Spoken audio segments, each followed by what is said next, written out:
Good morning, thank you for coming. I'm Ted Brown, I'm the co-founder and CEO of Digital Onboarding. We have a clicker from our last speaker. Hey, you guys? All right, here it comes. In a recent survey, 3 out of 4 financial services executives said that improving the customer's experience is a top priority. So that's most people in this room. Sounds like a good idea, let's do it. Great, what's the problem? Well, the problem is that when those same executives are surveyed about investing in projects, investing in customer experience initiatives falls to the bottom third of our priorities. So we're not putting our money where our mouths are. And why is that? Well, maybe we have a difficult time prioritizing when it comes to a topic like customer experience. So what is the customer's experience after all? Customer's experience is the way that every interaction, every conversation, every written communication made someone feel. It's the way your branches are set up. It's the fees you charge. It's the help you provide. It is everything. So how do you prioritize something when it's everything? Well, I would suggest we look for what is the very most important part of a customer's experience. And we start there. What is the part that if you get it right, improving and delivering a better customer experience will seem easy? But if you get it wrong, it will seem impossible. Without a doubt, no question, the first thing you do with that customer is by far the most important thing you will do in their experience. You've heard the saying a million times, you never get a second chance at making a first impression. It sounds cliche, but it's actually rooted in science. If we want our customers to believe that they are having the best experience when they interact with us, we need to delve into their minds and understand the tricks that we play on ourselves. So our minds were designed with certain cognitive biases. First one I want to talk about is something called anchoring bias. You may have heard this before. It tells us that our brains will favor data that we receive early to data we receive later. We don't independently evaluate information in isolation as it comes in. Information, the experience we get later, will always be colored by the experience we had before. So for example, if someone opens up a checking account, you give them a big long list of things to do. They've got to set up direct deposits. They've got to download a new mobile banking app. They've got to go to all their subscription sites, Amazon, Hulu, and Netflix, and they've got to update the payment information there. It's a lot of stuff to do. And you didn't provide them any help in that process, they grow frustrated. And they set a mental anchor around the feeling of frustration with interacting with your institution. Now, no matter what you do, that mind won't veer too far away from that anchored feeling of frustration. Conversely, if someone opens an account and you blow them away with the most helpful, interactive, modern, easy to use experience, well, now you've anchored them in a positive direction. And now you've got leeway, no matter what happens. You won't veer too far away from that feeling of positivity and helpfulness. So the first example is you call the contact center, maybe you gotta wait.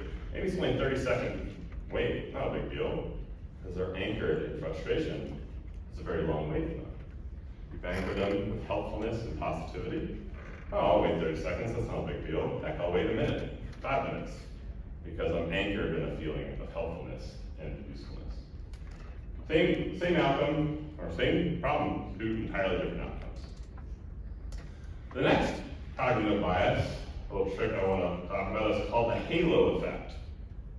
Now this is my personal favorite one, because the halo effect is the one that tells us that tall, good-looking, bearded gentlemen with deep voices and long hair are really smart. You should listen to what they say.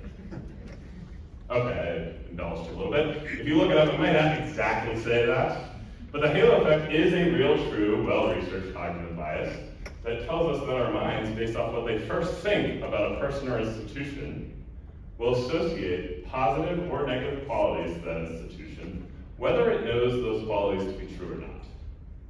So in our example, if we open up a checking account and we blow them away with a super modern, slick, easy to use, helpful, technically advanced experience, that mind will forever associate technically advanced and easy to work with your institution.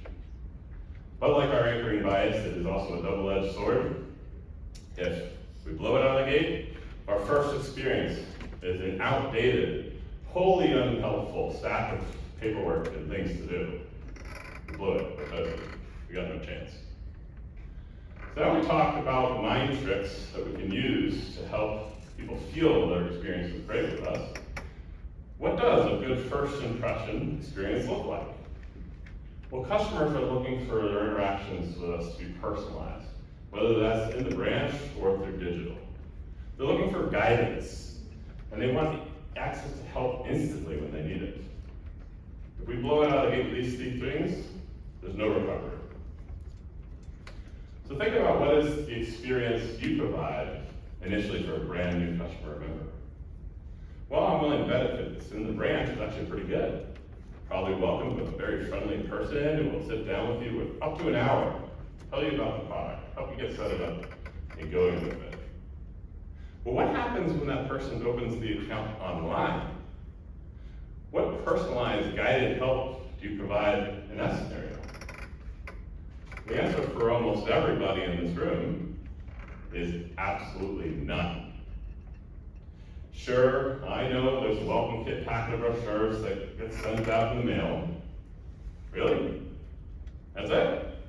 So just open an account online, and we're going to send them a packet of brochures 2 to 3 days later to help them get started with that product. It's terrible.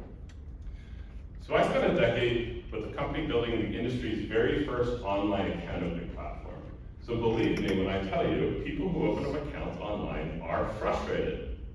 You spend a lot of money to get those people to open those accounts. And then you have to pay to service them, whether they use the product or not. So you're spending money to lose money, and that's a losing strategy.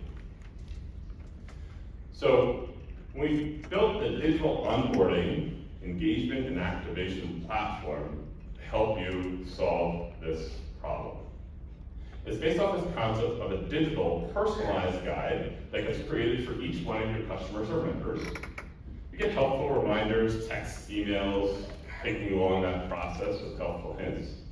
But the best part, by using a digital medium like this, as opposed to traditional print mediums, is that there's so much more we can do to actually help the user, make it easy for them to set up the product and start using it.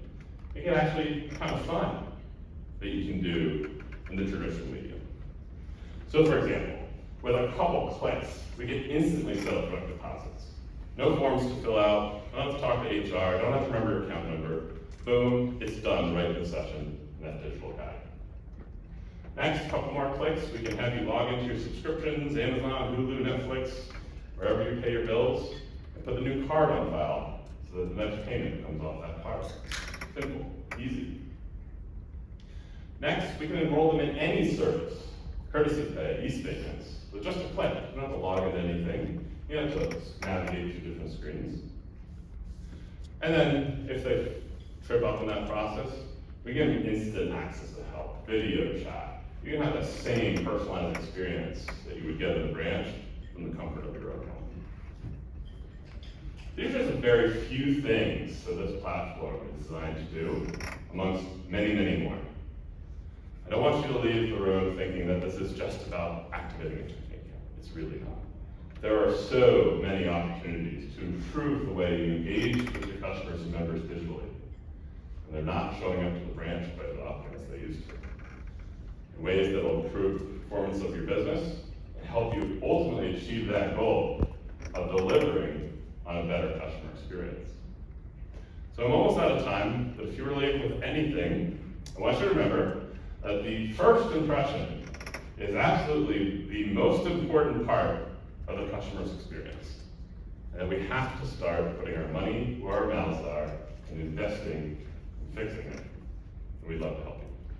So you can find us after the break. We're at booth number 7. Please swing by. We are raffling off these awesome AirPod Max headphones. So at the very least, drop your card and please have a conversation with us and take a look.